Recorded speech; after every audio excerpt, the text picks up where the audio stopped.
Elle est en place. C'est la poudre. Tiens, on a découpé une femme en morceaux rue de la bienséance à 2 pas du chat. Tiens, on a découpé une I am a feminist.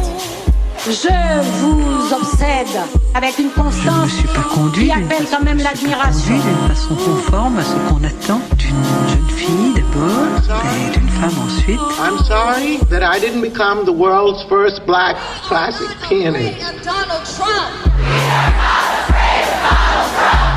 Je crois qu'une femme qui existe dans son temps, à l'intérieur de son temps, n'a pas d'époque, elle marque son époque. Bienvenue dans La Poudre, une conversation intime, profonde, avec des femmes artistes, activistes, politiques, des femmes inspirantes, des femmes puissantes. Comment sont-elles devenues femmes? Contre quoi ont-elles résisté? Que crient-elles? Que rêvent-elles? Que lisent-elles?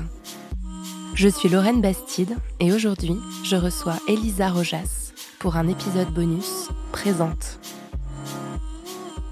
La personne handicapée qui est supposée être gentille. Et en vérité, quand elle dit gentille, ça veut dire surtout docile. Il faut qu'on soit docile. Ça fait référence aux personnes handicapées qui sont contrôlées finalement en permanence par des professionnels du secteur médico-social. Jusqu'à mai 2019, une fois par mois, je vais être sur la scène de l'auditorium du Carreau du Temple avec une femme militante ou chercheuse. C'est la première fois qu'on me propose d'animer tout un cycle de conférences et les conditions sont idylliques. C'est simple, Sandrina Martins, la directrice du Carreau du Temple, m'a donné carte blanche, en toute confiance, et je la remercie pour ça.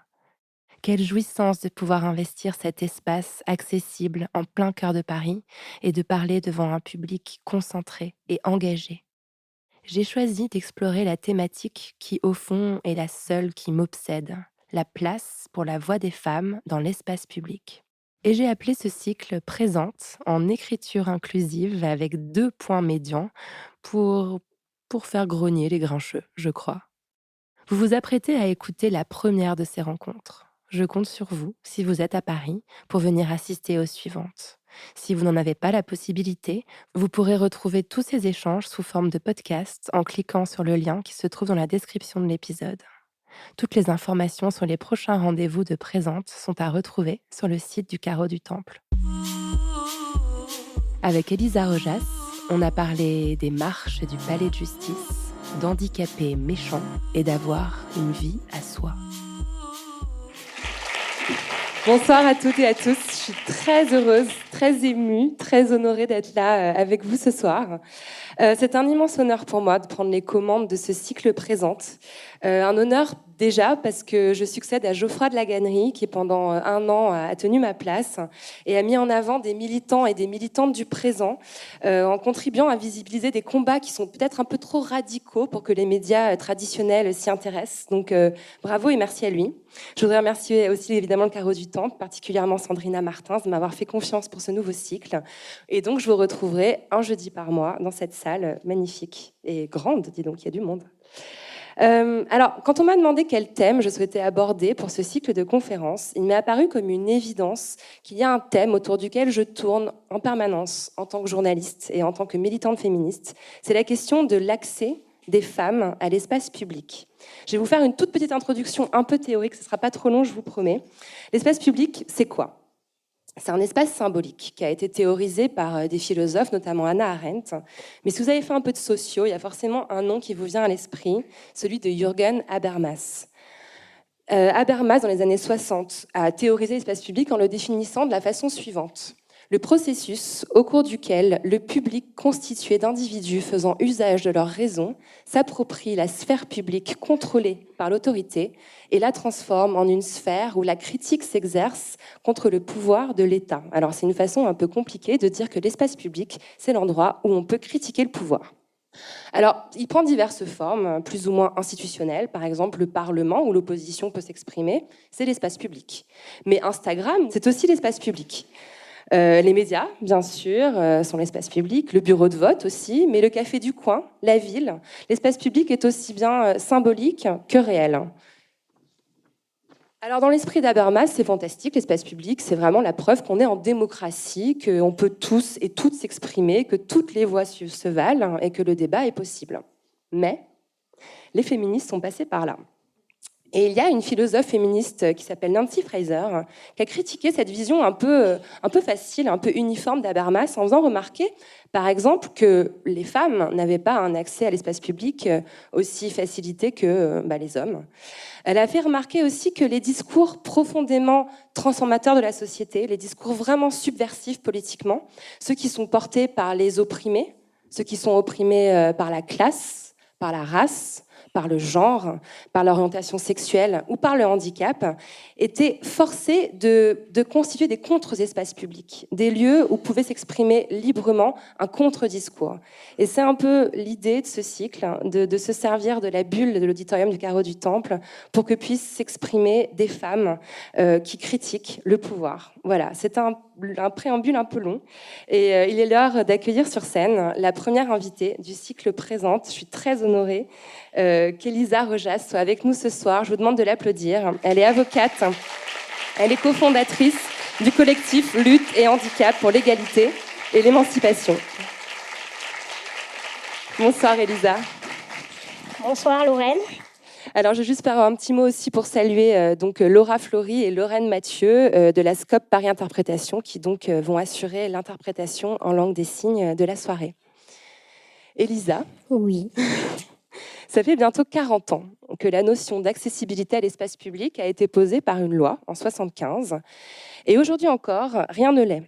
Ne serait-ce que pour l'exercice du droit le plus simple du citoyen, c'est-à-dire voter, accéder à un meeting, écouter un discours, lire un programme, reste un privilège de personnes valides.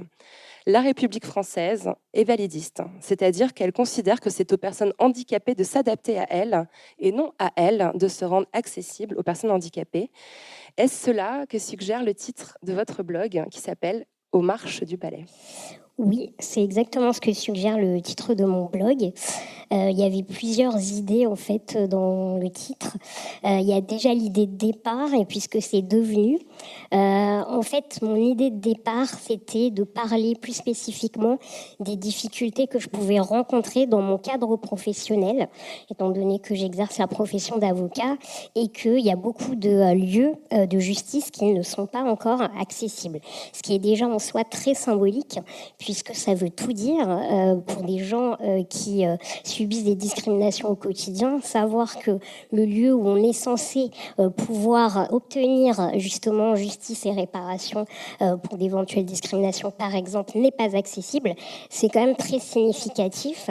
Donc l'idée de Aux marches du palais, c'était de parler de ça et de faire un peu une sorte de tour des lieux de justice que je pouvais fréquenter et des difficultés d'accessibilité. Mais en réalité, c'est devenu autre chose, puisque j'ai changé d'exercice professionnel au moment où j'ai créé ce blog. Je me suis installée à mon compte, donc j'ai eu moins l'occasion de faire les déplacements auxquels je pensais au départ. Et c'est devenu plutôt un espace un peu plus personnel que les autres pour parler de handicap, critiquer le discours dominant autour du handicap. Mais effectivement, le titre fait référence à l'impression, et qui n'est pas qu'une impression, qui est une réalité, qu'ont les personnes handicapées en général, au-delà de le métier qu'ils peuvent avoir ou pas, qu'on a dans la société, c'est-à-dire d'être aux marches, par exemple, lorsqu'on est en fauteuil, d'être au bord et de ne pas pouvoir participer réellement. Et puis c'est aussi le titre d'une comptine qui me fait rire en fait. Et je trouvais ça également drôle d'y faire référence, puisque c'est une comptine qui au départ parle d'une fille très belle et un peu chiante, qui a beaucoup d'amoureux et qui n'arrive pas à choisir. Donc je m'identifiais totalement à la comptine également. Du coup je trouvais ça marrant en fait. Effectivement, vous avez vraiment constitué avec ce blog ce contre-espace public dont je parlais à l'instant, c'est-à-dire que pour pouvoir exprimer ces revendications qui sont radicales, qui sont fortes, que vous portez, vous avez dû créer un espace alternatif afin de porter ces questions. Moi, je me demandais, est-ce que de devenir avocate, c'était pour vous une façon de mieux vous emparer du combat qui est le vôtre aujourd'hui ? Oui, mais en fait, les choses, elles se construisent très progressivement dans la vie. Donc, c'était pas forcément pensé, mais ça s'est construit petit à petit. Alors, peut-être il n'y a pas de hasard, je sais pas.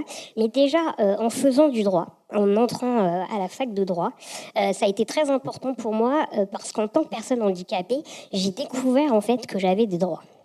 que j'étais un sujet de droit, en fait. Ça peut paraître étrange, mais en réalité, j'ai enfin pu mettre des mots sur certaines choses, des qualifications juridiques notamment, et j'ai pu comprendre que ce que j'avais pu vivre jusque-là, et même encore à la fac, comme type d'injustice, comme discrimination, par exemple dans le cadre scolaire, en fait, c'était pas seulement, encore une fois, une sensation ou juste une impression, ça correspondait véritablement à des non-respects de droit. Et ça m'a vraiment beaucoup aidé, en fait, de pouvoir le découvrir en faisant ces études-là. Assez rapidement, je me suis aperçue que ça allait me donner vraiment tous les outils nécessaires pour plus tard pouvoir parler de handicap. Mais ce n'était pas forcément très, très clair. Et puis surtout, je ne me suis pas spécialisée dans le droit du handicap, ni à la fac, parce qu'en fait, je ne pouvais pas, parce qu'il n'y avait pas de proposition de cette nature-là. Peut-être que s'il y avait eu, je l'aurais fait. Je me serais en tout cas sérieusement posé la question. Après, en tant que professionnelle, je ne me suis pas non plus spécialisée en droit du handicap. D'ailleurs, c'est une spécialité qui n'existe pas, qui n'est pas reconnue en tant que telle par l'ordre des avocats, mais ça existe. Simplement, c'est très transversal. Il n'y a pas tant d'avocats qui en font. Donc, j'ai commencé par faire du droit du travail. Ça m'a beaucoup plu. Et puis, il y a quand même une cohérence, puisque j'ai un master en droit de l'homme, donc les libertés fondamentales, tout ça, ça m'a toujours intéressée. Mais c'est vrai que professionnellement, voilà, je fais, et ça, c'est pas toujours facile à comprendre pour les gens, parce que les gens sont persuadés que je fais du droit du handicap au quotidien, et c'est pas le cas. Mais d'un autre côté, fatalement, encore une fois, comme je suis avocate, je ne peux pas, même en tant que professionnelle, ne pas m'intéresser à l'aspect juridique des choses.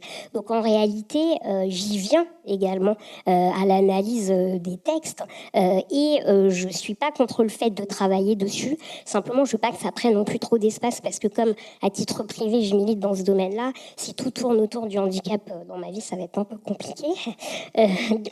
Mais voilà, enfin, en tout cas, clairement, je pense qu'il y a des choses à développer dans ce domaine, notamment le volet discrimination et handicap est très intéressant. Je pense qu'en France, il mériterait vraiment un travail de la part des professionnels du droit, et j'espère qu'un jour ça se fera, et j'y travaille aussi sur le plan militant.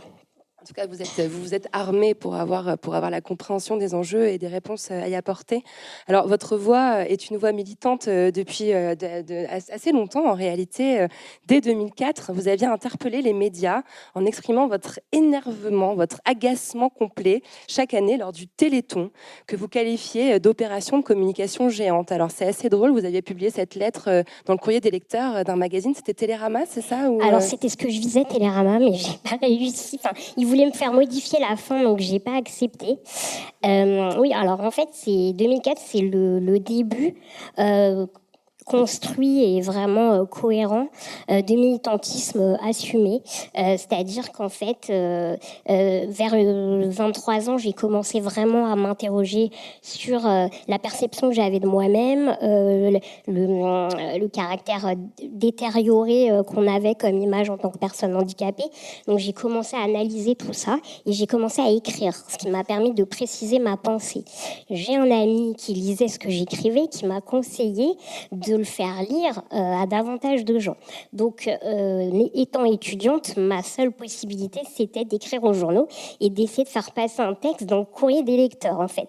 Du coup, c'est ce que j'ai fait. C'était un peu le Twitter ou l'Instagram de l'époque. Il n'y avait pas beaucoup d'espace pour aller critiquer les médias. C'était là que ça se passait, en fait. Oui, exactement. Donc, j'ai commencé par ce courrier-là, à l'âge de 25 ans, pour critiquer le Téléthon. C'était vraiment un test que je me suis fait à moi-même, en me disant, soit ça passe, soit ça casse. Et si ça passe, ça veut dire que contrairement peut-être à ce que j'imagine, il y a des gens qui sont intéressés par une autre vision des choses et ça se tente de leur expliquer comment on voit les choses. Le problème, c'est que la lettre a été du coup pas mal relayée et c'est allé assez vite en fait. J'ai commencé à avoir des sollicitations médiatiques que j'attendais pas du tout.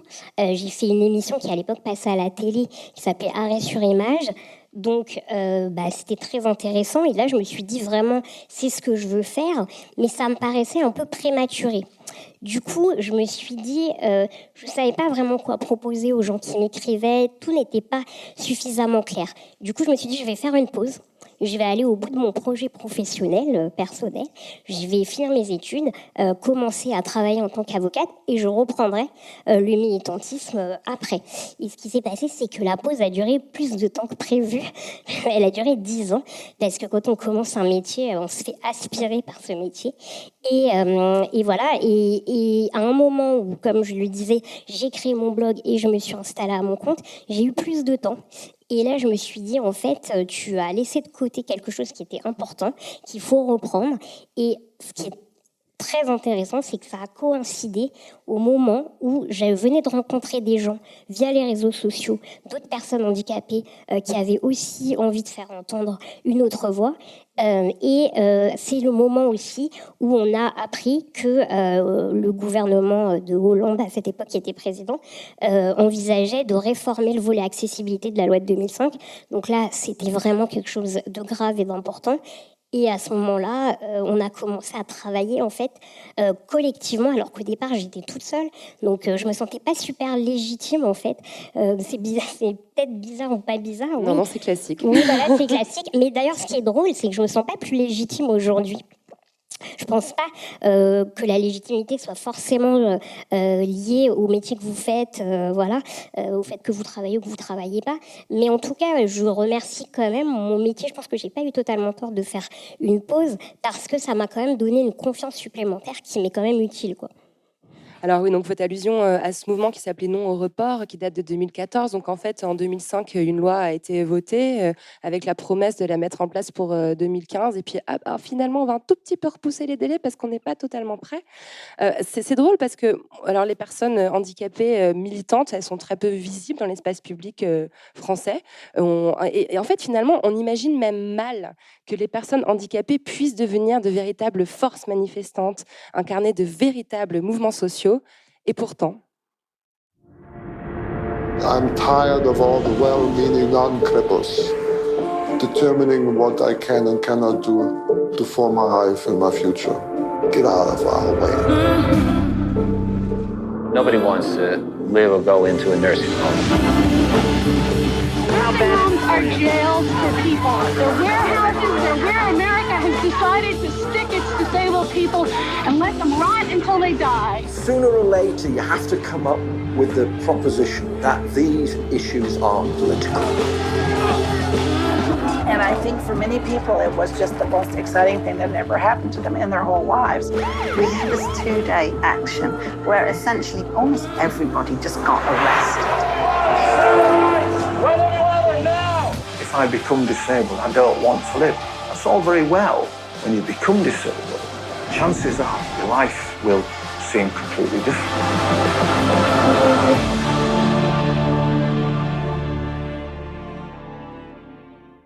C'était la bande-annonce du documentaire qui s'appelle Defiant Lives et qui référence l'une des actions politiques les plus radicales de l'histoire des États-Unis. En 1977, les locaux du ministère de la Santé à San Francisco ont été occupés par des militants handicapés pendant 25 jours. Ils n'ont rien lâché pour une loi qui était donc repoussée, une situation très comparable à celle de 2014. Pour vous, Elisa, il est urgent de penser le handicap sous l'angle de l'oppression. C'est une lutte d'émancipation. Vous n'hésitez même pas à la comparer au mouvement des droits civiques américains. Est-ce que cette égalité, elle est essentielle dans votre combat politique ? Oui, elle est importante et c'est pas moi en fait qui la compare à la lutte pour les droits civiques.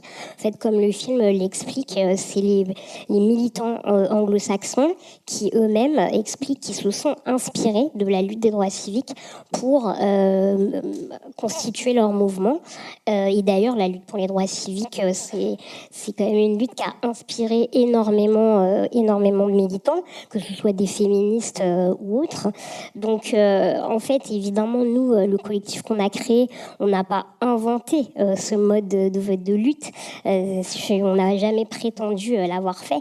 On s'est contenté de reprendre, d'adapter et d'actualiser, en réalité, une lutte qui déjà existe depuis les années 70 de façon beaucoup plus importante aux États-Unis. Ça, c'est parti de là-bas, mais en fait, comme l'explique le film, évoque l'Australie, les États-Unis et le Royaume-Uni. C'est une lutte qui d'ailleurs aussi a existé en France dans les années 70, ce discours radical qui envisage le handicap comme une construction sociale et qui parle des oppressions, mais simplement on ne connaît pas en fait ce mouvement. Il y a très peu de gens qui savent ce qui s'est passé dans les années 70. Et sur le film, je voulais juste déjà saluer le travail de certains membres du CLIC comme Elena Chamorro et Mathilde Fuchs en fait, qui ont beaucoup travaillé sur qui ont fait en sorte que le film puisse être traduit en français, qu'il y ait des sous-titres. Et nous tous, on fait le maximum pour essayer de diffuser ce film qui est très pédagogique, qui explique comment on est passé du modèle médical, au modèle social dans ces pays-là. Et je pense que ça apporterait beaucoup aux personnes handicapées françaises de pouvoir voir ce film-là. Il est malheureusement peu accessible, mais ce que vous racontez, ça me fait penser vraiment à par exemple, quand on devient féministe, d'un seul coup, on commence à tirer un fil et on voit qu'il y a toute une pelote derrière de militantes qui nous ont précédés, de combats qui ont eu lieu, de livres qui ont été écrits, d'histoires qui ont été racontées, mais qui ne sont pas arrivés jusqu'à nous, qui ont été invisibilisés par l'histoire. Et vous faites allusion à l'instant à ce mouvement des années 70 qui a existé aussi en France, qui s'appelait le CLH, et que vous avez découvert vous-même très tardivement. Vous m'en avez parlé, j'en avais évidemment jamais entendu parler. Il a été fondé par une autre avocate, Elisabeth Auer-Bacher. Pourquoi, à votre avis, on le connaît si peu ? Franchement, j'aimerais bien savoir moi-même comment j'ai galéré pour arriver à des informations à une époque. En plus, j'avais une vingtaine d'années où il y avait encore moins de choses qu'aujourd'hui sur Internet et sur ce comité dont vous parlez. Je ne sais pas, ce serait peut-être aux chercheurs de nous expliquer pourquoi ces gens-là, ils sont passés un peu à la trappe en fait au niveau de l'histoire des luttes. C'est difficile de comprendre, peut-être parce qu'on est toujours la 150e roue du carrosse finalement. C'est encore le cas aujourd'hui malheureusement, mais oui, en effet, il y a très très peu de gens qui savent ce qu'ils ont pu faire, alors que ce qui est vraiment impressionnant, c'est que quand on regarde leurs écrits, ils tiennent plus ou moins vraiment à des détails près le même discours que nous, la même critique par rapport aux associations gestionnaires. C'est un discours qui est politisé, donc c'est vraiment c'est vraiment passionnant de rentrer dans le travail qu'ils ont pu faire à cette époque-là. Alors juste pour rendre justice aux médias, France Culture a fait une très belle émission avec Elisabeth Auer-Bacher. On vous donnera la référence à la fin de la rencontre pour que vous puissiez aller l'écouter et vous instruire. L'organe médiatique du CLH, et c'est aussi le titre de la biographie, l'autobiographie même d'Elisabeth Auer-Bacher, c'est Handicapé méchant. Ça vous parle ? Oui. Déjà, quand j'ai découvert le nom du journal, j'étais morte de rire parce que j'ai trouvé ça hyper drôle et hyper bien vu, puisque comme elle l'explique elle-même, au fond, c'était prendre le contre-pied de la personne handicapée qui est supposée être gentille. Et en vérité, quand elle dit gentille, ça veut dire surtout docile.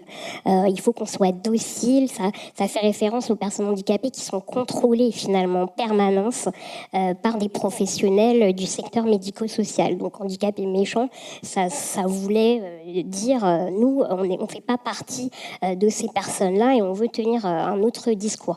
Les journaux actuellement, ils ont été mis en ligne tous et ils sont accessibles, ce qui est super. Je vous invite vraiment à les lire parce qu'ils c'est des pépites. En plus, c'est les années 70, donc il y a un mélange de textes politiques, mais également de dessins, de poèmes. C'est très divers en réalité.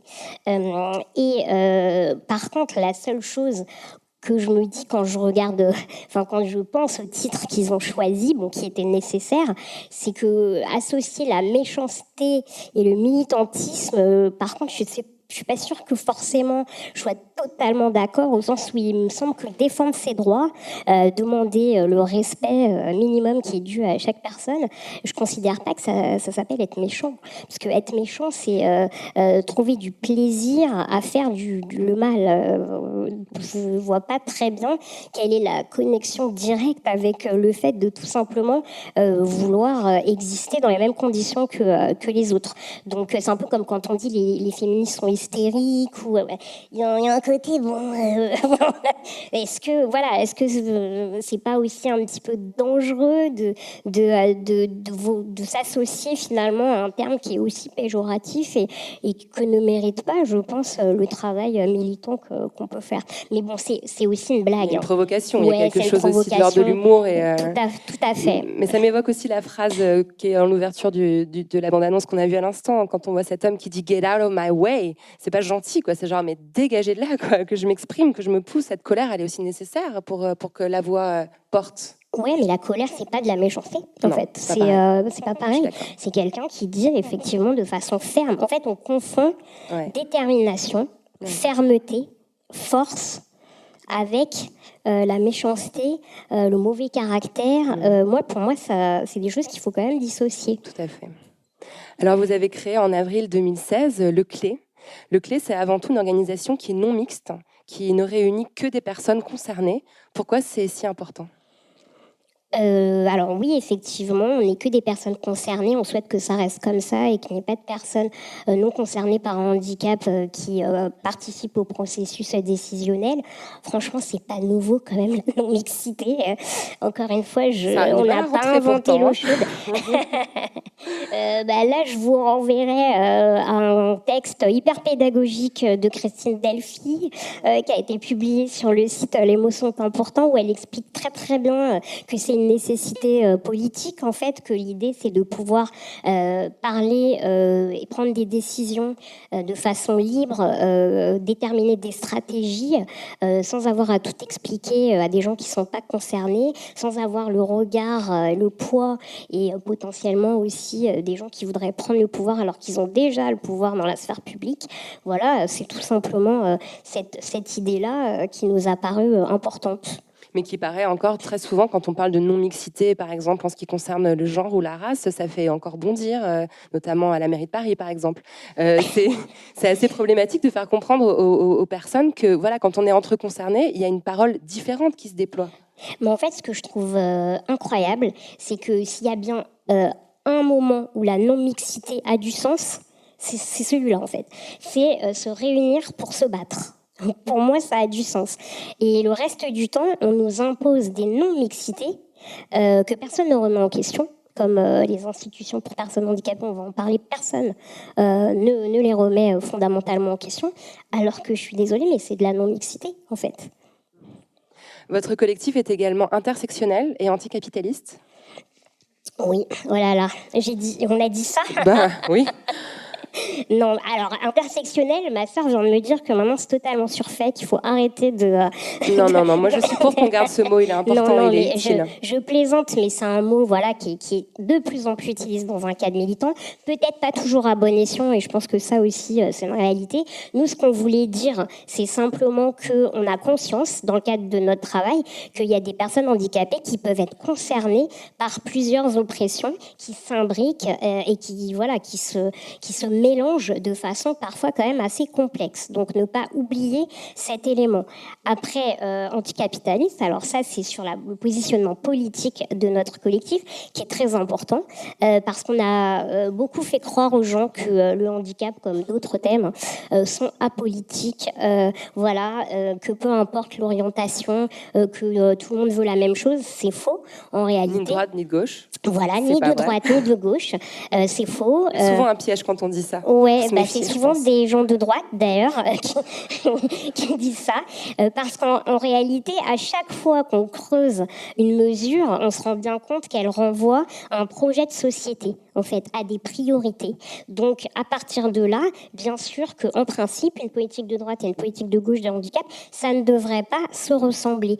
Et d'ailleurs, dans un système économique comme le capitalisme, clairement, si on ne le remet pas en question, il y a des personnes handicapées qui n'auront jamais leur place. Il faut arrêter de mentir quand on regarde la question du travail. Si on mesure la valeur d'une personne à sa productivité, il y aura forcément des gens perdants qui n'auront jamais leur place et qui n'auront que la charité pour subsides ou des prestations sociales que l'on cherche en plus à diminuer de plus en plus. Donc ça a une influence.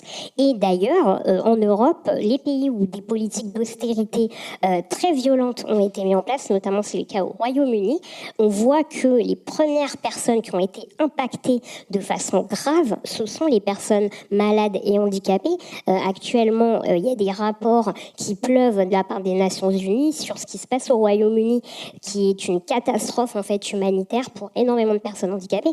Donc on peut pas dire qu'il n'y a pas, qu'il n'y a pas de lien. Il y a un lien et nous on veut imposer cette thématique et cette réflexion. Alors, j'aimerais qu'on prenne un petit moment maintenant pour parler de droit, de loi. C'est votre spécialité, Elisa. Vous m'avez fait réaliser, quand on s'est rencontrés, préparer cette soirée, qu'en fait, il y avait une espèce d'impasse illogique dans la loi elle-même, la loi de 75, qui est devenue la loi de 2005 ensuite, une espèce de contradiction interne. Est-ce que vous pouvez nous l'expliquer, nous l'exposer ? Alors, très schématiquement, en 75, donc il y a 2 lois qui ont été adoptées qui sont très importantes dans le domaine du handicap. Et le problème de ces 2 lois, c'est qu'au fond, elles se contredisent. Il y en a une qui était supposément faite pour réaliser ce qu'on appelait à l'époque l'intégration des personnes handicapées, justement dans la sphère publique, qui a posé par exemple le principe d'accessibilité qui date de 75, pas de 2005. Et puis l'autre loi de 75, elle par contre, elle avait pour vocation elle était destinée au secteur médico-social et le but c'était d'encadrer, de réglementer de façon plus claire et plus précise tout ce qui concerne le milieu institutionnel, en fait. Et c'est cette loi-là, en réalité, qui a été fortement appliquée, qui a permis à l'institutionnalisation de se conforter, en fait, qui a donné à beaucoup d'associations du pouvoir dans ce domaine-là. Et en fait, quand on y regarde bien, voilà, comme je le disais au départ, c'était des lois qui pouvaient difficilement fonctionner ensemble, en réalité. Il fallait faire un choix. Il fallait soit permettre aux personnes handicapées d'exister dans la sphère publique et se donner les moyens de le réaliser, soit il fallait dire concrètement, on considère qu'ils n'ont pas à se mélanger aux autres et on conforte et on structure le milieu institutionnel. En France, on veut continuer à croire que les deux peuvent fonctionner parallèlement. La preuve en est que non, puisque s'il y a des choses qui n'ont pas avancé en France, c'est à cause de ça, justement. Comme on en avait discuté, pourquoi faire avancer l'accessibilité, donc le principe date de 75, alors que de fait, à l'époque, la plupart des personnes handicapées étaient en institution. Donc elles n'étaient pas présentes.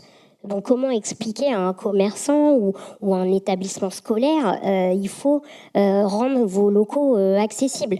De fait, on était séparés. Il n'y avait personne pour avoir cette accessibilité-là. accessibilité-là. Donc on voit bien qu'il y a une contradiction intrinsèque qui ne pouvait pas donner quelque chose de positif. Une hypocrisie, en fait, on peut dire aussi, non ? C'est quand même une loi de droite, hein. On y revient, désolé, on y revient. Non, mais c'est-à-dire qu'en fait, les 2 grandes lois, c'est quand même intéressant de se dire qu'elles ont été élaborées par des gouvernements de droite. Et moi, je ne peux pas m'empêcher de penser que derrière ça, il y a quand même encore, à chaque fois, la droite traditionnelle, catholique, caritative, qui est derrière. Donc, ça correspond à sa vision du handicap. Parce qu'historiquement, il y a un lien très fort entre la religion catholique chrétienne en France et la prise en charge, je mets 18 guillemets, des personnes handicapées. Et c'est un sujet dont il se préempte en fait très facilement. Oui, historiquement, il y a un certain nombre d'établissements, pas tous, mais un certain nombre, qui étaient, avant d'être gérés par le médico-social, par des religieux, en fait. Donc oui, il y a un lien qui est quand même assez fort. Ouais. Alors, on voit derrière nous un tableau qui révèle aussi la précarité économique des personnes handicapées. Les personnes handicapées sont plus pauvres que les personnes sans handicap. Est-ce que, à votre avis, cette précarité, elle est également un frein à l'accès à l'espace public ? Je pense que oui, c'est un frein énorme, on ne peut pas le nier. J'ai presque envie de dire, et c'est horrible, mais militer, c'est un luxe quasiment. Je pense qu'il faut dégager d'une part du temps et une énergie qu'on ne peut dégager que si on n'est pas dans la survie. Et la difficulté, c'est que la majorité des personnes handicapées en France, surtout si elles ne travaillent pas et qu'elles n'ont comme ressource que l'allocation adulte handicapé, elles sont dans la survie. Voilà, elles sont dans des questions quotidiennes élémentaires, de choix draconiens, de comment je vais aller faire mes courses, aller chez le médecin, accomplir telle ou telle démarche administrative. Donc à partir du moment où on est dans ces difficultés-là, on ne peut pas prendre le recul. C'est difficile en tout cas pour pouvoir penser sa condition et élaborer des stratégies, etc. Donc oui, c'est sûr que ça nous entrave énormément. On en arrive à un point important, même fondamental dans votre combat, celui de l'institutionnalisation, qui est donc la réponse apportée en France historiquement à la prise en charge des personnes handicapées. C'est quelque chose qui commence dès l'enfance quand on constate un handicap, l'État, les pouvoirs publics décident de placer les personnes en institution. Et vous, dans votre biographie, il y a une particularité, vous avez en fait connu les deux. Dans votre enfance, vous avez commencé une scolarité en milieu spécialisé pour les personnes handicapées. Et à partir du CM1, vous êtes entré dans l'école classique. Est-ce que pour vous, c'est déterminant? Est-ce que ça explique une partie aussi de votre vision du monde et du militantisme? Alors, c'est pas l'État qui décide, c'est un peu plus complexe que ça. Ouais. C'est-à-dire, les parents font des demandes. Bien sûr. Et puis, il y a tout un processus administratif qui se met en place et qui pousse à l'institutionnalisation la plupart du temps. Donc, moi, oui, comme j'ai un certain âge, donc quand la question... en fait, mes parents sont arrivés du Chili et parmi les propositions qui ont été faites à mes parents, il y avait des propositions médicales et il y avait dans le panel, on va dire, il y avait l'institutionnalisation qui, au départ, était supposée faciliter le travail de mon chirurgien, en réalité. Et donc, oui, c'était déjà assez violent, puisque moi, je vivais en famille, à la base. Je suis arrivée, je devais avoir 2 ans et demi, 3 ans, et je me suis retrouvée en institution, en internat. Comme beaucoup d'ailleurs d'enfants ou de personnes handicapées. Il faut savoir que l'internat, ça existe encore. Donc, il y a déjà une séparation en fait, de la famille qui est imposée. Et ça, on n'en parle pas beaucoup, d'ailleurs, de cette séparation sur des générations entières de personnes handicapées qui, parfois, n'ont vécu qu'en institution. Donc, il est certain que, déjà, ça a été un choc. Tout ce que j'y ai vu, tout ce que j'y ai vécu, jusqu'à l'âge à peu près de 7-8 ans, c'est sûr que ça m'a fait réfléchir, surtout que j'ai découvert assez rapidement qu'en réalité, on était séparés des autres enfants. Donc, en fait, j'ai compris rapidement qu'il s'agissait d'une mise à l'écart très étrange. Et quand je me suis aperçue de ça, c'est bizarre d'ailleurs quand je vois des gens qui défendent l'institutionnalisation, alors que moi, quand j'y étais, j'étais déjà en train de me dire, mais qu'est-ce qui se passe en fait? Pourquoi on est tous là? Qu'est-ce qui nous unit? Qu'est-ce qui nous réunit ici? Et quand j'ai beaucoup insisté et j'ai réussi au bout d'un moment pour sortir de ce milieu. Et évidemment, plus j'ai grandi et plus je me suis dit, je ne peux pas ne pas me battre pour qu'il n'y ait pas d'autres personnes handicapées qui connaissent cette vie en institution. Et ça, c'est sûr que ça prend part et ça fait partie de ce qui nourrit aujourd'hui mes actions et mon combat. Vous m'avez parlé aussi d'une prise de conscience en arrivant dans cette classe de CM1 classique, qu'il y avait une différence de niveau scolaire qui vous a sidéré. Vous étiez super forte à l'école, dans l'institution, puis d'un seul coup vous êtes arrivée genre « Ah oui, en fait, j'avais un niveau qui était bien inférieur au niveau des classes classiques ». Oui, le niveau scolaire n'est pas le même.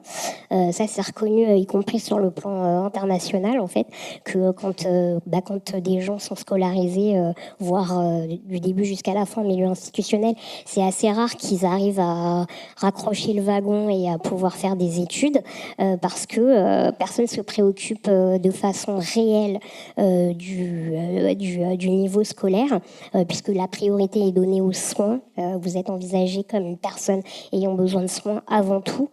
Donc c'est vrai que j'ai découvert quelque chose de grave, puisque qu'on m'avait en quelque sorte saboté et qu'on m'avait pas donné la possibilité de pouvoir suivre dans de bonnes conditions un milieu ordinaire. Heureusement pour moi, j'étais quand même relativement jeune quand j'ai fait le basculement.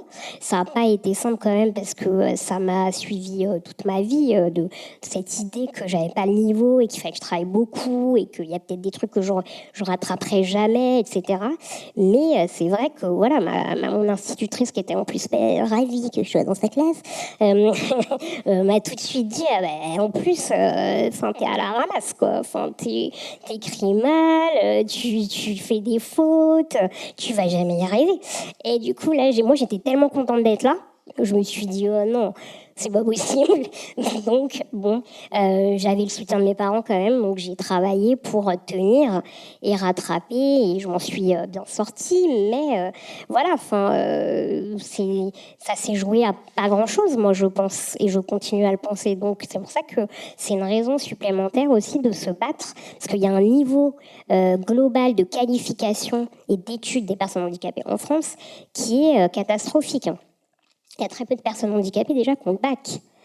Et tous les pays ne fonctionnent pas comme ça. Il faut savoir qu'en Italie, par exemple, les enfants handicapés sont scolarisés en milieu ordinaire.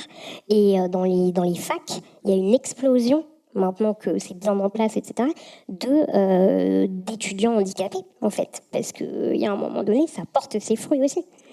Je raccroche toujours à ce que je connais le mieux, mais pour les femmes, c'est un peu pareil. On a ouvert les voies des universités aux femmes très récemment, et maintenant, on est plus nombreuses que les hommes en droit et en médecine.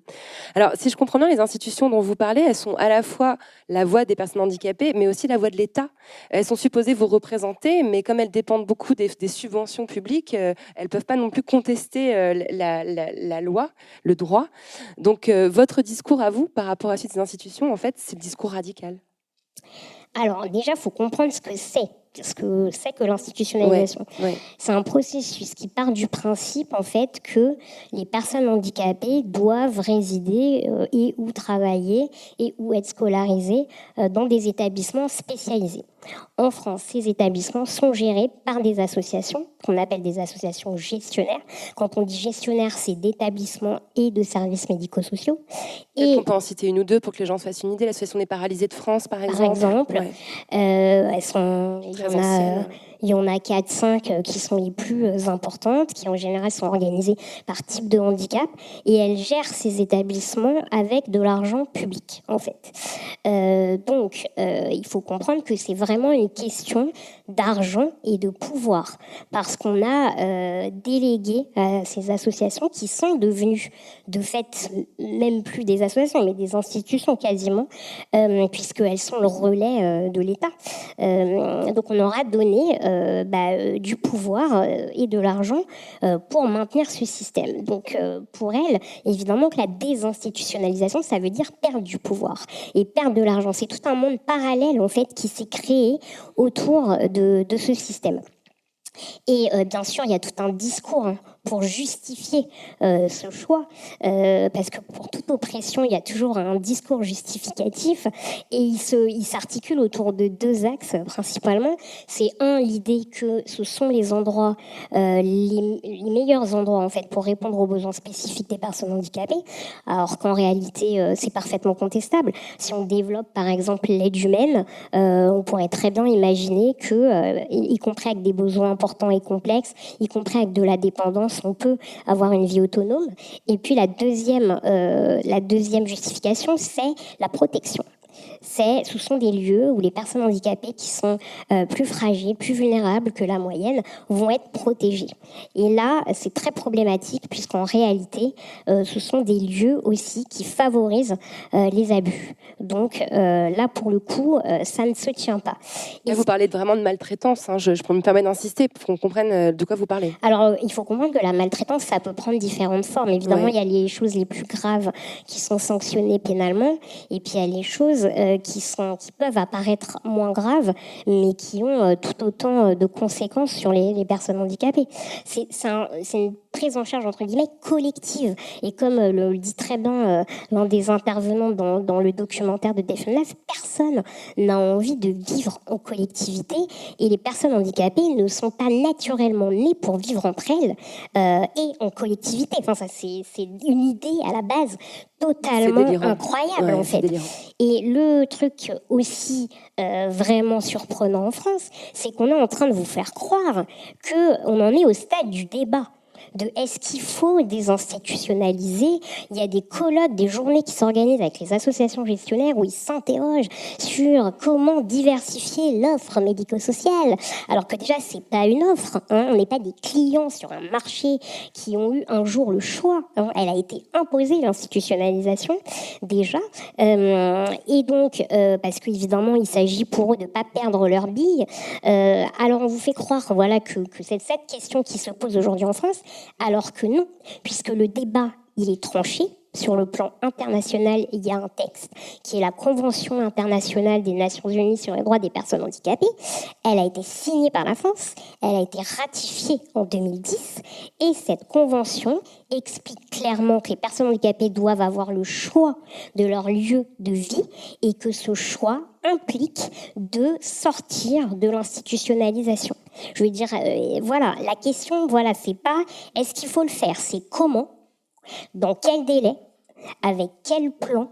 Et ça, c'est ce dont on vous parle, en fait, jamais au niveau des politiques publiques, alors que c'est la seule question qui se pose. Et d'ailleurs, il y a quand même une rapporteuse qui a fait une visite surprise en octobre 2017 et qui était catastrophée. Une rapporteuse de l'ONU, oui. Voilà, de voir quel était le taux, en fait, de personnes en institution en France, qu'a rappelé à la France à ses obligations.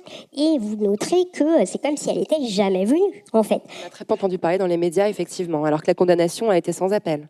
En fait, elle a fait des observations préliminaires, c'est même pas le rapport final, où déjà elle a noté des choses. Nous, on était ravis, quoi. Enfin, je veux dire, c'était inespéré d'avoir quelqu'un avec voilà, ce niveau de compétence et de responsabilité qui vient conforter l'analyse qui est la nôtre depuis le départ. Elle a comptabilisé 300 000 personnes en institution, alors qu'il y a un rapport, alors je sais pas si je dis bien de l'adresse, qui a été publié en juillet dernier, qui dit qu'en réalité, on est plus proche de 500 000 personnes. Mais bon, dès le départ, elle dit que déjà en France, il y a un problème de statistiques et de chiffres. On n'a pas de chiffres précis, exacts en matière de handicap. Il y a beaucoup de choses qui restent assez floues. Donc voilà, et déjà, elle, à 300 000 personnes, elle considérait que c'était absolument inadmissible. Mais sur le plan symbolique, on est vraiment dans la thématique du cycle présent, c'est-à-dire que les personnes handicapées sont rassemblées dans des espaces qui sont à l'extérieur de la cité, hors de l'espace public. Quelles sont les solutions pour y remédier? Vous avez parlé des réseaux sociaux tout à l'heure. Ça vous semble un bon outil pour vous, pour votre combat? Oui, je pense que les réseaux sociaux sont très intéressants pour les personnes handicapées. C'est vrai que quand on a des déplacements limités ou voire impossibles parfois, c'est une façon aussi de sociabiliser très, très, très importante. Et c'est pour des militants comme nous un espace rêvé pour pouvoir diffuser de l'information et tenir un autre discours. En plus de ça, ça permet des rencontres qui n'aurait jamais été possible autrement. Pour donner un exemple très concret qui nous concerne, nous, aux clés, déjà, les 4 personnes qui ont signé le manifeste, on n'est pas au même endroit géographiquement et on se serait jamais rencontrés sans les réseaux sociaux. Ça me paraît évident. Même avec des points communs, des intérêts communs, des idées, je vois pas comment on aurait pu se rencontrer, en fait. Donc ça change la donne. Je pense que c'est ce que n'avait pas le CLH, peut-être, ce qui lui manquait en termes d'outils. Ça permet de tisser un réseau avec de plus en plus de personnes handicapées. Donc évidemment que c'est important. Maintenant, bien sûr, ça présente aussi des problèmes. On le sait tous, les réseaux sociaux. Il y a des limites invite à l'exercice. Internet, c'est pas la vraie vie totalement. Tout le monde n'est pas connecté, n'a pas Twitter, n'a pas Facebook.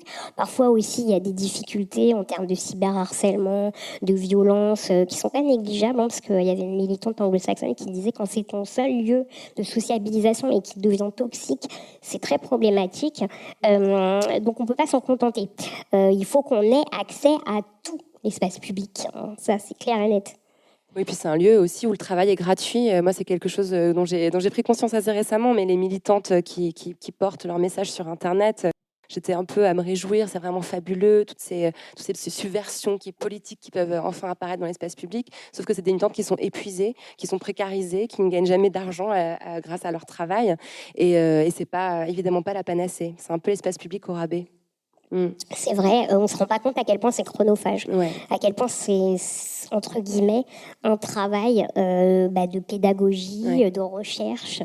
Parfois, j'ai l'impression d'être tout, alors qu'en vérité, je suis pas du tout. Je suis journaliste, je suis chercheuse. Il faudrait, en fait, qu'on fasse tout tellement on a la sensation qu'il y a quasiment rien sur le sujet. Il n'y a rien, d'ailleurs, dans les médias, dans les journaux. L'espace médiatique vous est absolument dénié. Vous dénoncez beaucoup sur votre blog à la fois l'absence des personnes handicapées dans les médias, mais aussi cette espèce de double régime auquel vous êtes soumis. En gros, soit c'est le misérabilisme, soit c'est l'admiration béate. Et vous avez fait ce petit tableau qu'on peut trouver sur le site du Clé qui m'a fait mais vraiment mourir de rire quand je l'ai trouvé.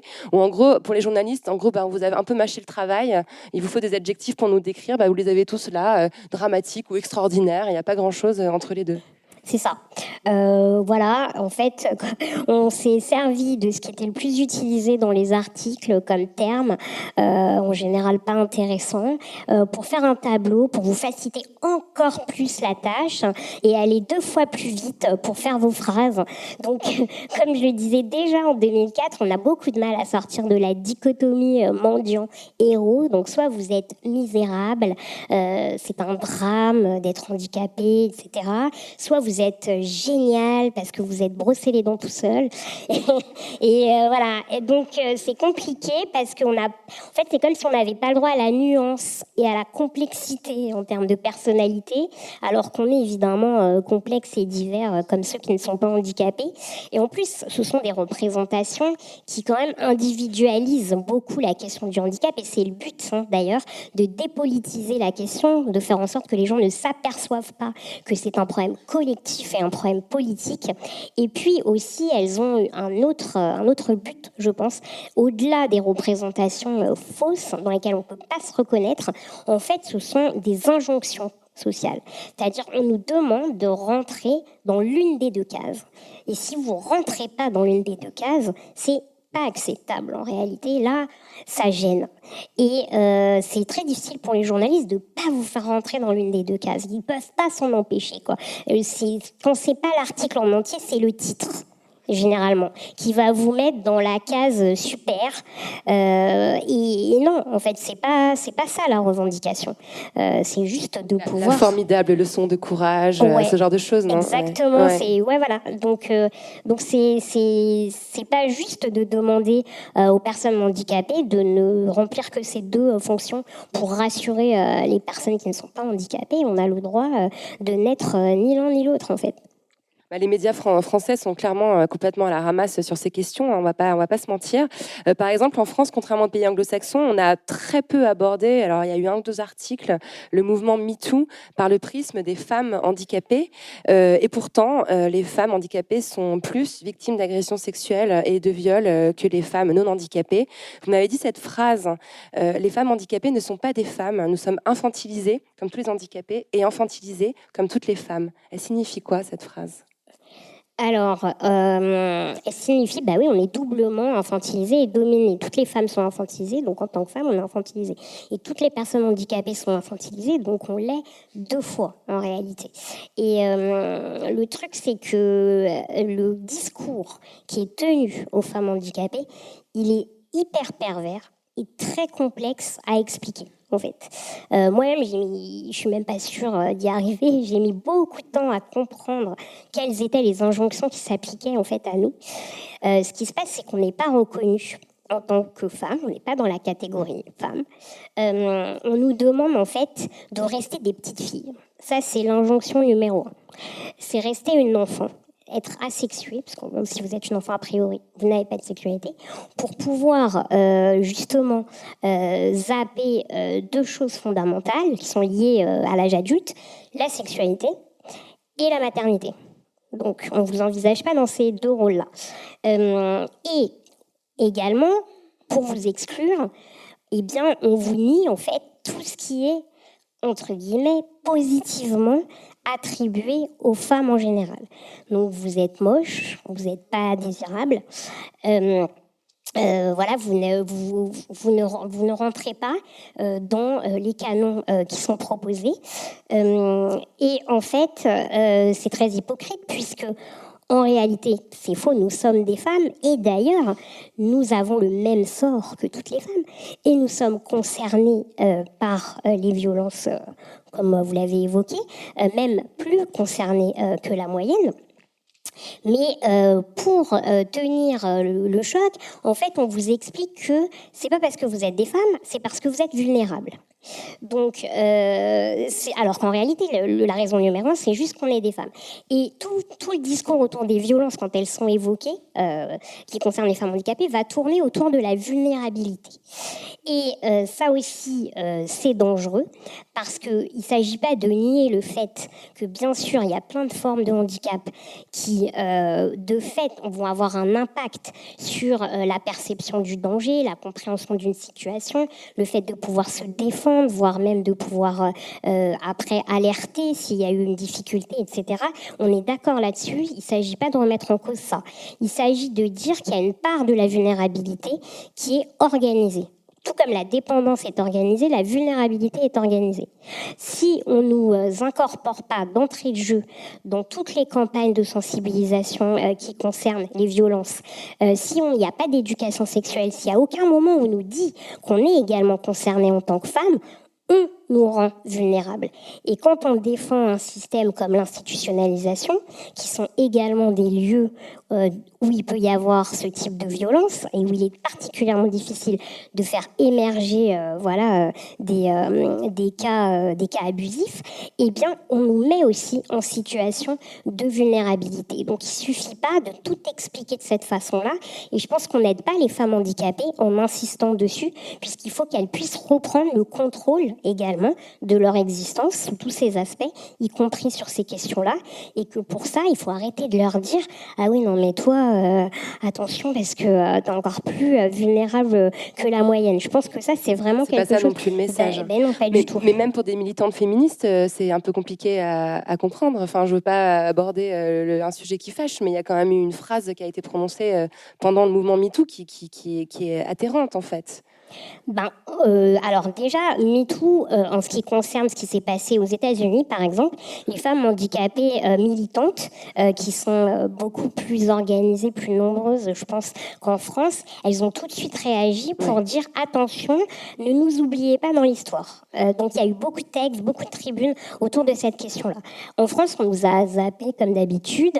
Il y a eu très très très peu de choses sur ce thème-là. Et oui, il y a une incompréhension de la part du mouvement féministe qui a pignon sur rue sur les questions spécifiques liées aux violences faites aux femmes handicapées. Et d'ailleurs, je me posais une question quand on parlait de MeToo. Je m'étais dit, mais si on m'avait posé la question à l'âge de 20 ans, est-ce que tu as déjà été concerné par des violences sexuelles, sexistes, par des faits tels que ceux qui ont été décrits dans MeToo? Peut-être que je me serais dit de façon sincère et que j'aurais répondu mais moi ça me concerne pas en fait, parce que moi je prends pas le métro déjà, donc tout ce qui est transport public ça s'applique pas à ma situation. Dans la rue je suis souvent accompagnée, donc a priori je suis pas spécialement dérangée, les mecs me calculent pas. Donc, à l'âge de 20 ans, moi, c'est ce que je me disais. Donc ça ne me concerne pas non plus. Donc, non, peut-être que ça ne s'applique pas vraiment à moi parce que, de fait, je m'étais exclue, en fait, de la catégorie des femmes. Aujourd'hui, je vais avoir 40 ans. Vous me reposez la question et avec tout ce qui s'est passé, tout ce que j'ai vu, et ben je me rends compte que j'ai une liste longue comme le bras de trucs qui me sont arrivés, de plus ou moins graves, enfin de plus ou moins d'importance. Et en fait, ça a commencé très tôt. Mais simplement, j'aurais peut-être même pas percuté en étant plus jeune et sans avoir réfléchi en fait à toutes ces questions-là. Bien sûr. C'est l'imaginaire du viol aussi qu'on représente souvent dans les médias, dans la culture, comme quelque chose qui se passe dans une ruelle avec un inconnu qui nous bondit dessus un beau jour. Malheureusement, le viol, ça n'est pas que ça. L'agression sexuelle, c'est bien souvent à la maison, au travail et dans d'autres lieux. Alors, il y a une femme qui se battait et qui est décédée récemment, qui s'appelle Maudy Pio. J'aimerais qu'on lui rende un petit hommage, et je crois que vous étiez d'accord pour qu'on lui rende cet hommage. Elisa, qu'est-ce qu'elle a fait d'important pour cette cause-là ? Oui, évidemment, je suis d'accord pour qu'on rende hommage à tous les gens qui ont apporté quelque chose d'important. Déjà, comme beaucoup de personnes, bon, je la connaissais un petit peu. Je l'avais rencontrée à plusieurs reprises. J'ai été très attristée par l'annonce de son décès, auquel je ne m'attendais pas.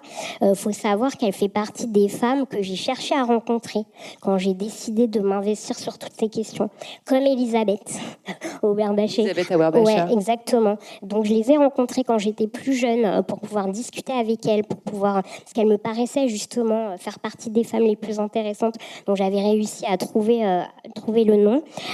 Donc je suis contente qu'elle ait porté sur l'espace public la question des violences faites aux femmes handicapées, parce qu'il fallait le faire. Donc il faut lui reconnaître ce travail-là. Après, que ce soit avec elle ou Elisabeth, très certainement, on a des divergences de points de vue, d'idées sur certains sujets, mais aussi beaucoup de points d'accord. Mais au-delà de ça, j'ai énormément de respect parce que je connais la sincérité de leur combat et du combat de Maudy Pio. Donc je pense que c'est important de se souvenir des pierres qui ont été mises à l'édifice par chaque personne. Elle a été vraiment pionnière. Elle avait créé dès 2010 un numéro d'appel d'urgence pour les femmes handicapées en cas d'agression sexuelle. Et c'était vraiment en 2010 un sujet qui était encore plus occulté qu'aujourd'hui, si c'est possible. Alors, encore un aspect qui est occulté en France, c'est l'aspect universitaire, hein, c'est la recherche. Aux États-Unis, en Angleterre, se sont développées ces 30 dernières années les Disability Studies, donc des études de sociologie qui portent spécifiquement sur la question du handicap. En France, non seulement il n'y en a pas, ou très peu, et par ailleurs, ces contenus anglo-saxons sont très difficilement accessibles, rarement traduits. Comment vous l'expliquez ? Si vous pouvez expliquer. J'adore cette question. Comment vous l'expliquez ? On nous la pose souvent et comme si je savais. Genre, je n'en sais rien. J'aimerais bien savoir. En France, il y a de la recherche dans le domaine du handicap. On ne peut pas dire qu'il n'y en a pas. Je pense qu'il y a des générations de chercheurs plus jeunes qui sont de plus en plus intéressants et surtout beaucoup plus imprégnés de ce qui a pu se passer dans les pays anglo-saxons. Par contre, c'est vrai qu'on ne peut pas dire qu'il existe une matière autonome à part entière, équivalente aux Disability Studies. Clairement, ce n'est pas le cas. Alors, pourquoi ? Je pense que c'est lié à ce dont on a parlé, c'est-à-dire l'absence aussi d'un militantisme politique autour de cette question, puisqu'a priori, les deux se nourrissent l'un l'autre sur ce type de recherche. Le poids du tissu associatif gestionnaire qui a empêché le développement de ce type de militantisme-là. Donc, je pense que ça explique quand même pas mal de choses. Et puis, il y a un problème de traduction, là aussi, que je ne m'explique pas. Vous êtes en recherche de volontaires, d'ailleurs, en permanence. Hein, vous me l'avez dit la dernière fois, on passe un appel. En fait, des textes, on va dire, il doit y avoir des textes fondateurs importants, des classiques des Disability Studies qui datent quand même et qui ne sont pas traduits en français. Donc, en tant que personne handicapée française, c'est l'accès à cette pensée, à cette réflexion qui est beaucoup plus nourrie et aboutie qu'en France, on l'a pas. À moins que vous soyez super fort en anglais, ce qui n'est pas mon cas. Et je peux vous dire que ça m'aide pas dans le cadre de ce que je fais. Mais oui, on n'a pas accès. Et je pense que ça nous a aussi entravés dans le développement de la lutte et du militantisme. Si ces textes-là étaient beaucoup plus accessibles, si un film comme Defiant Lives passait sur Arte ou même encore plus génial dans les cinémas ou le plus possible partout était accessible, eh bien, je pense que ça pourrait peut-être faire un peu décoller notre combat. Alors j'ai essayé de pas être trop relou avec ça, mais moi je vois vraiment beaucoup de points communs entre le combat que vous portez et le combat féministe. J'ai même l'impression que ce qu'on nie en fait aux personnes handicapées et particulièrement aux femmes handicapées, c'est le droit d'avoir une vie à soi. On prend des décisions à votre place. Il y a des gens qui savent mieux que vous ce qui est bon pour vous.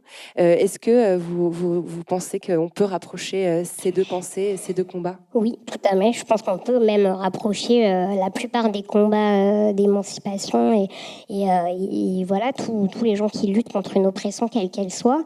Les mécanismes d'oppression sont toujours les mêmes, en fait. C'est ça qui est fascinant et qui est génial, c'est que c'est toujours le même fonctionnement.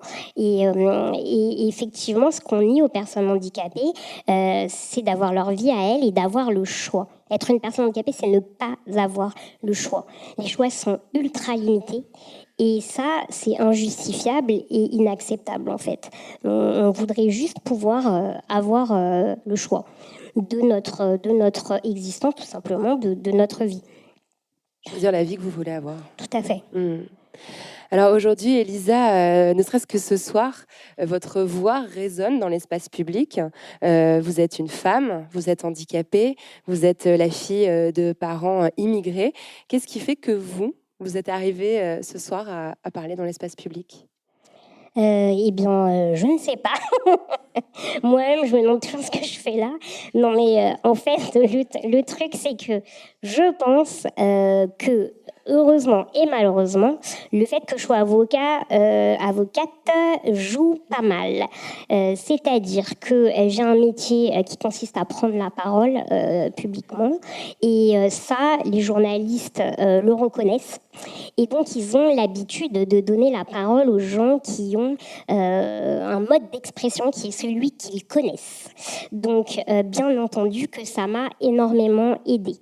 Et en même temps, c'est problématique puisque ça veut dire qu'il y a des gens et d'autres types de paroles qui ont plus de mal à émerger. Donc, c'est quand même une difficulté que je me pose également en me disant peut-être qu'on prend aussi la place de gens qui ont encore moins la parole que nous. Donc, il faudrait pouvoir diversifier évidemment tout ça. Merci beaucoup, Elisa. Ben, de rien. C'est toujours un plaisir de parler avec vous. Oui. Et du coup, je peux dire vous avez un petit mot à ajouter, je crois. Ouais, j'ai un petit mot à ajouter. Bah, surtout pour les personnes qui seraient concernées par un handicap qui sont dans la salle.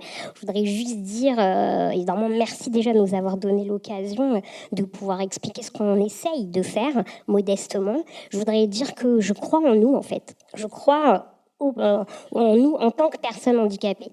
Je crois en notre capacité à faire énormément de choses. Je pense que ça va prendre du temps et ça, c'est frustrant. Et je peux le comprendre. Peut-être que certains d'entre nous ne verront pas de leur vivant quelque chose de très puissant et de très structuré. Mais ce qu'on est en train de semer finira par germer. Et je suis persuadée que les choses changeront tout simplement parce qu'elles doivent changer.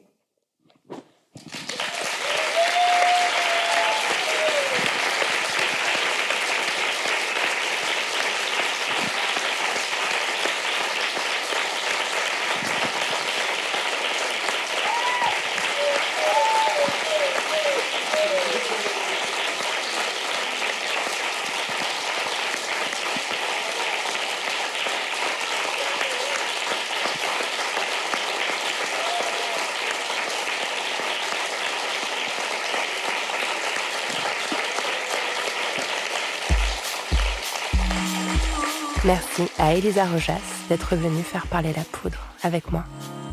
La Poudre est une émission produite par Nouvelles Écoutes. Elle est réalisée par Aurore Meyer-Mailleux, avec à la préparation et à la prise de son Zisla Tortello, à la programmation Laura Cuissard et au mixage Laurie Galigani.